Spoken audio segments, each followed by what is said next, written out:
कथा पूजा में महाराज हमको बड़ा संशय होता है। संशय माने शंका। महाराज कथा कराई ले, आपका 1 लाख 2 लाख 4 लाख खर्चा कर दे, हमारा कमवा होए कि न हो। घूस दे को तो महाराज अटैची भर रुपया ले जाए के दे आई, क्यों से पूछब न कमवा होए कि न हो।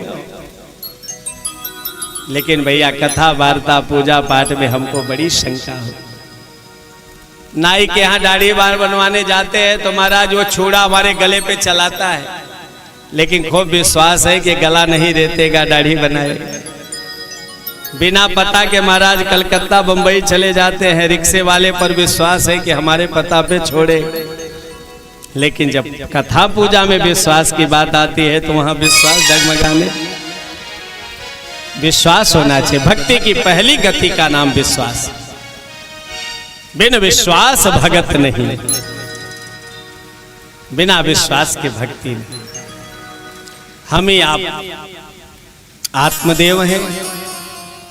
हमारी ही पत्नी का नाम धुंधुली हो गया। धुंधकारी किसे कहेंगे तो कहते हैं हमारे हृदय में जो अविवेक बसता है उसी का नाम धुंधकारी। धुंधकारी के लिए लिखा गया है सव हस्ते तो भोजनम, लाश पर रखा हुआ पिंडदान भी वो खा लेते। ऐसा नहीं है। बड़ा भोगी था, बड़ा भोगी व्यक्ति निश्चित रूप से बड़ा साफ सुथरा सजता धजता है, खूब तैयारी करता है कि लोग हमको देखे तो देखते रह जाए।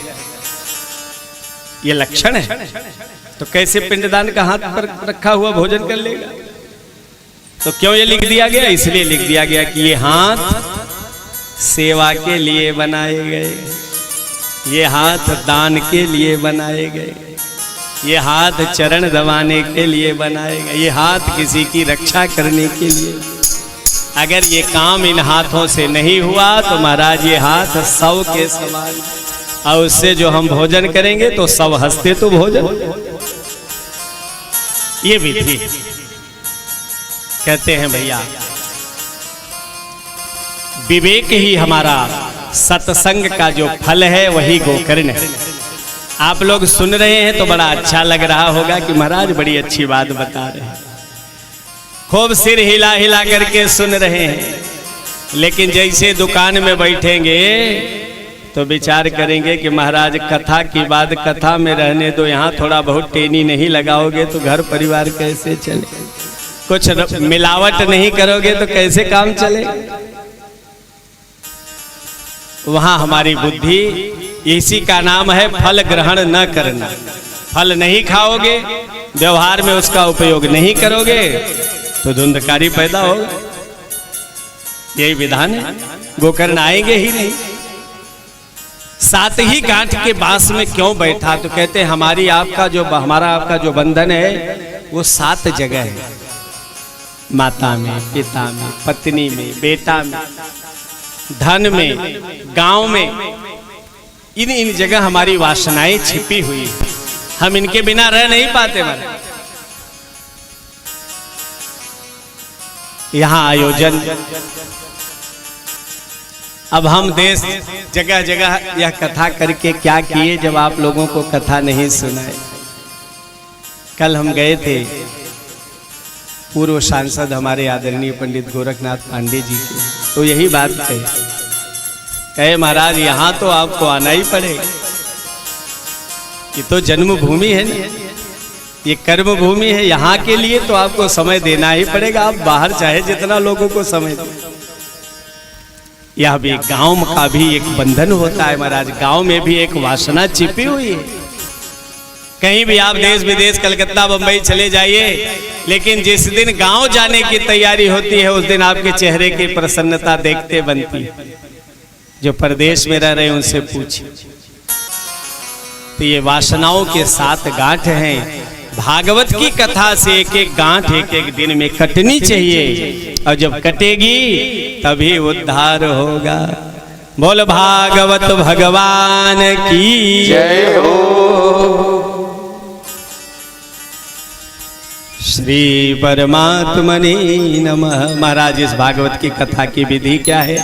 तो कथा की विधि बता दिया, एक अध्याय में बता दिया कि महाराज जब पैसा रुपया खर्च करने, पहले सबसे बड़ा प्रश्न यही आता है, क्या महाराज कितना पैसा खर्चा होए?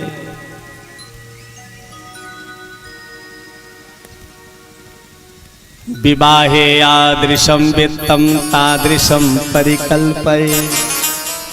जैसे हम आप अपने बेटा बेटी के शादी में पैसा खर्च करते हैं, वैसे ही भागवत की कथा में पैसा खर्च करने की कल्पना करनी चाहिए। वक्ता का चुनाव, जैसे हम अपनी बिटिया के लिए दामाद ढूंढते हैं ना,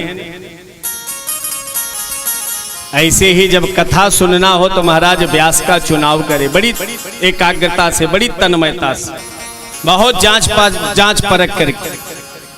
बेटी की शादी करने के लिए जब हम जाते हैं, कैसे कैसे कैसे कैसे हम योजना बना करके उस घर का इतिहास भूगोल निकाल लेते हैं। यही भाव महाराज आजकल वक्ता के चुनाव के लिए करना चाहिए। विरक्तो वैष्णवो विप्रो वेद शास्त्र विशुद्ध कृत, ये वक्ता के लक्षण होने चाहिए। ऐसा वक्ता हो, विरक्त हो, वेद शास्त्र को जानने वाला हो, विप्र हो, दृष्टांत के माध्यम से भागवत की कथा हमारे बुद्धि में प्रवेश करा सके। नहीं पता चला महाराज कथा हो रही है, हमें कुछ समझ में ही नहीं आता। और जो आज समाज की स्थिति है, अगर यही स्थिति कुछ दिन और चल गई तो भागवत का कथा वक्ता तो भूल जाइए, सत्यनारायण की कथा सुनाने वाले पंडित जी भी नहीं मिलेंगे। आज जो स्थिति हो रही है,